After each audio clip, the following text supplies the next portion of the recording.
Welcome, Strive Outdoors. Dan Williams here. Today I am missing my videographer, so you got me doing a selfie video. It's January. It's actually fairly warm, and I thought it'd be a good idea just to touch on some of the basics of how to survive a tornado. There's a lot of individuals that are walking around there with misconceptions. In my life, I've encountered two tornadoes. One, when I was in college, I was able to see a funnel cloud and never touch the ground. Then the second time was about 7 years ago, where an F3 crossed an interstate in Illinois. Oh gosh, northern Illinois, across Interstate 39. And that was pretty devastating. And I was able to see that and get a photograph of it. So basically, how does a tornado develop? It develops when cold air from above collides with warm air evaporating and coming off the earth, and then that causes that clash of cold air and warm air causes the spinning, and that's when we have that tornado. And the first thing that occurs is you get this wall cloud that develops, and it's not a wall like an iron curtain type situation.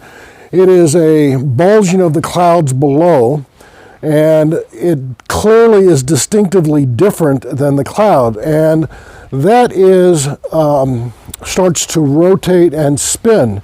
And when that happens, you will clearly see the wall cloud. And once you see one or two, you can't mistake it for anything else. And when it starts to rotate, it flattens out a little bit and bulges, and it's called actually a beaver tail, and it does resemble somewhat of a beaver tail cloud. Now, the individual that came up with the classifications of this is a meteorologist by the name of Dr. Fajita, F-U-J-I-T-A, and I'm going to put his scale on here so you can see those.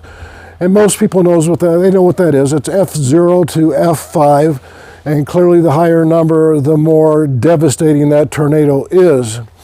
Most people feel that the vast majority of tornadoes go from southwest to northeast, and that is partially true.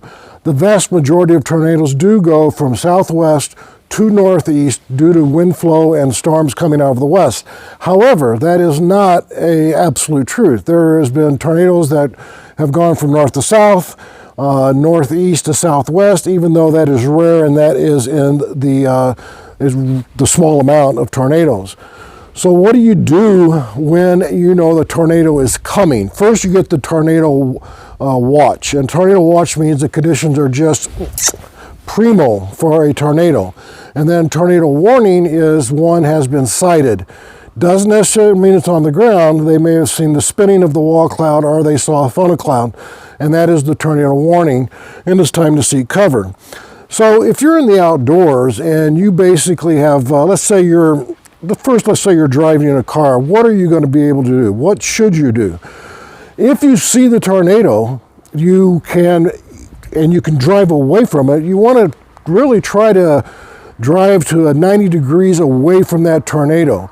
However, if you see it and you are in a safe distance and you see it's moving from a southwest to northeast direction and you're pretty far away from it, you should be able to maneuver and get around that. Now, if not, there are two things you should do. One, clearly, and most people know this, common sense, you want to get to a lower area of ground, a ditch, a culvert, something, in order to evade that tornado. That's really important.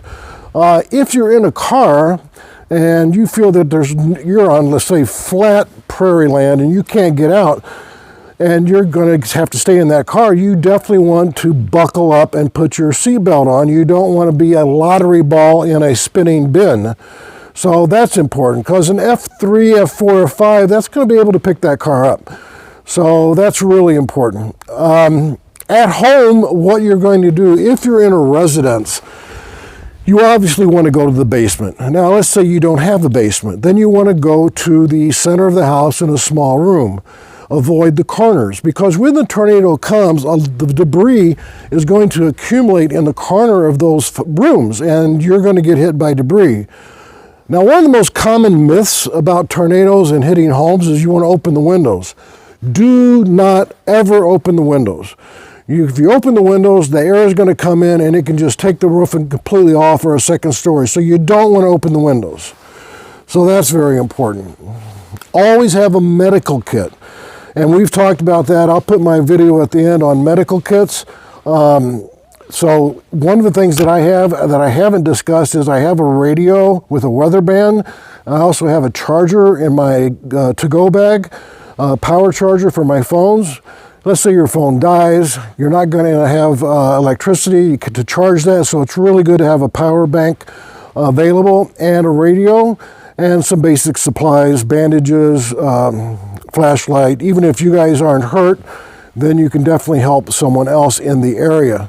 So that's really important. Some food sources and water purification, which we've discussed in other videos, and I'll put those links at the bottom, and I'll add a couple towards the end of this video. All right, so in summation, number one, if you're in a vehicle, get out, find the lowest part of the land that you can find, whether it's a ditch, a culvert, something that you can get in and stay low. That's why I always carry some tarps in my car. Number two, if you're in the car and you feel you cannot evade that tornado, put the seatbelt on, stay in the car, windows up. If you're at home or you're in a residence, then go to the basement. If you don't have a basement, a small room in the middle of the house. Sometimes get a mattress, put that over you. That would be really helpful. Avoid the corners of the room. And also, you want to leave the windows shut and doors. Do not leave them open. Really important. All right, those are the basics, and a medical kit, really important.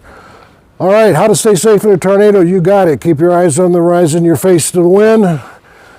Look for those wall clouds, guys. Take care. I'll see you next time.